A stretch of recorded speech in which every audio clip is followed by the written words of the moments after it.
చాణక్యుడు రాసినటువంటి అర్థశాస్త్రం ఈనాటికి కూడా ఒక పొలిటికల్ ఎకానమీని అది చెప్పేటటువంటి అద్భుత శాస్త్రంగా చాణక్య శాస్త్రం అంటారు, విన్నాను కొన్నిసార్లు. పొలిటికల్ ఎకానమీ అంటారు దాన్ని. ఓకే.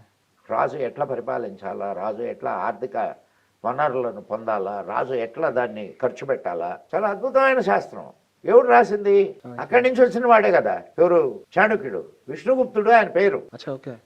చణకుడి కుమారుడు కాబట్టి చాణక్యుడు అయ్యాడు. కుటిలత్వం కలిగిన వాడు కాబట్టి కౌటిల్యుడు అయ్యాడు. సో ఎన్ని మనం పోగొట్టుకున్నాం, ఇంకా ఉన్నాయి అయ్యా, ఇంకా ఉన్నాయి. ఒక్క మ్యాథమెటిక్స్ మీద కేరళలో దాదాపు 1000 గ్రంథాలు ఉన్నాయి. ఇప్పుడుకి మ్యాథమెటిక్స్లో మనల్ని మించిన వాళ్ళు లేరు. అవును, ట్రిగ్నోమెట్రీ కానీ జీరో కానీ. అవును. సో ఇంత విస్తృతమైనటువంటి నాలెడ్జ్ మనకు ఉండింది. పోయింది బాగా, మిగిలిందే ఎంత ఉంటే పోయింది ఎంత ఉంటుంది, అర్థమైందా? ఫైనల్గా